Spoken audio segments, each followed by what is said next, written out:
happy Tuesday 10 at 10. I am your host, Richard Charpentier, and every Tuesday we receive questions from the bakers where in the segment of 10 minutes we try to answer as many questions as we can. So to get it started today, we received a question regarding the need somebody saying, I need help making a pizza dough with a 1 year shelf life that would be refrigerated, not frozen. Can I do it with potassium sorbate? If so, how many kilograms or the percent of potassium sorbate to use? It's a very good question, and for everybody struggling and trying to increase shelf life of your product, I wanted to take the time to say, okay, what is shelf life? Because in this question you're trying to get a 1 year shelf life of a bread, and saying I'm going to put potassium sorbate and that's going to be the end of it and it's going to be great and I just need the level. Potassium sorbate, I would refer to Bakerpedia. There's lots of good information in terms of usage rates, how to use it, how, sort of what level to use it, and because based on which country you are, there are probably some upper limits that you can go there.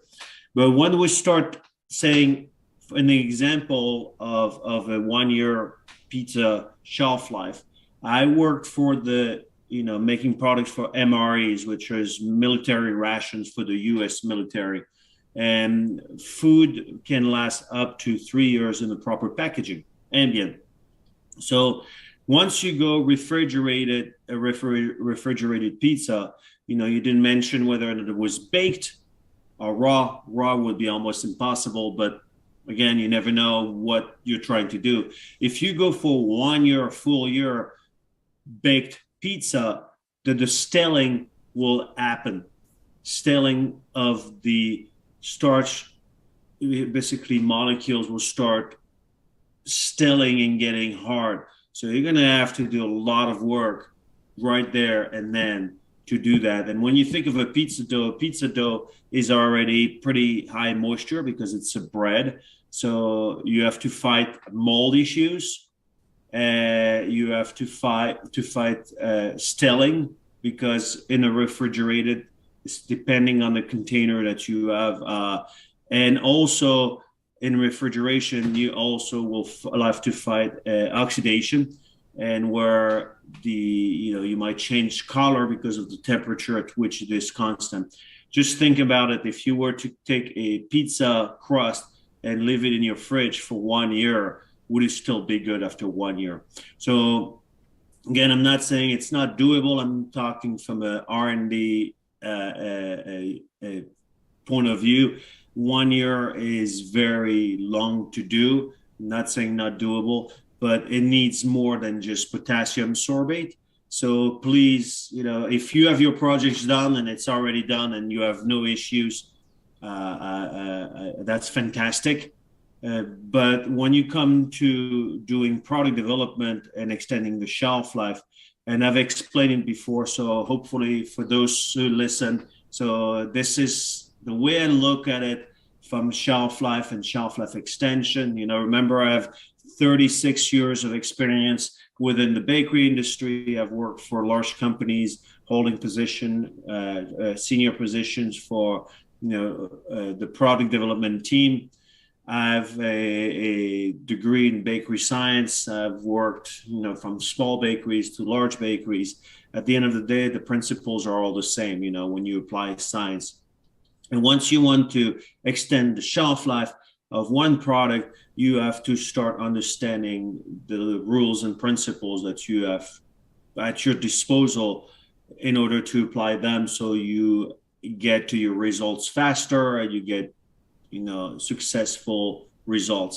But think of product development, or think of anything you do like a giga tower. Is basically a tower of wooden sticks that you stack up. So every time you do something, and you have your product, and every time you do something, you say, I want to extend the shelf life. That means you have to modify your tower. But in order to modify your tower, and then you say, I'm going to add on top and add something else on top, eventually it's going to lean like the Tower of Pisa in Italy, and it's out of balance. And if you have something that is out of balance, it's going to create different issues such as flavor, texture, etc. So the reason why I'm saying that is everything has to will have an effect on your product. So adding potassium sorbate, which is an example of the pizza, which is an acid, if you add it on top, the acid will turn into sorbic acid, which for a dough yeast raise is not really the best. You can put sorbic, but not really the best, because sorbic can inhibit the yeast in your product, in your pizza crust, unless, of course, you're using chemical leavening, which can be done. But since it was not explained, I'm only assuming. So your tower right here includes everything from ingredients to process.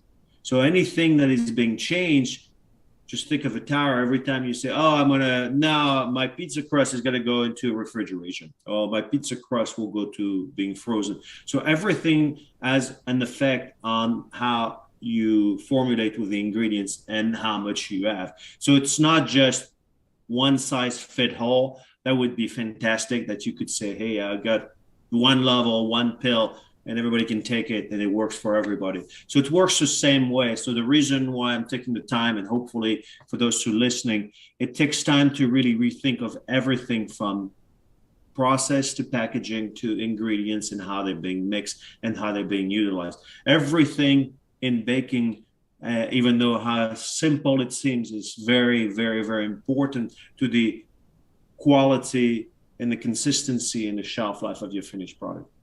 So for a bakery, again, it goes through all the hard work for selection of the ingredients,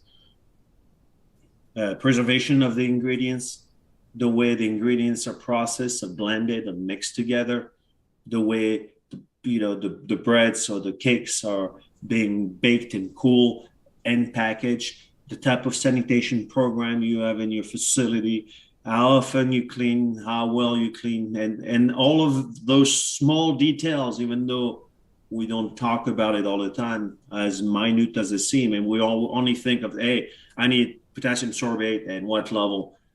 Every detail counts. And, the time and temperature, the attention to details is what will make a big difference in your finished product at the end of the day. So again, thank you. We only had one question today, so it's a shorter day. I appreciate your time for listening. Thank you for tuning in to Tuesday 10 at 10, and I will see you next week. Thank you very much.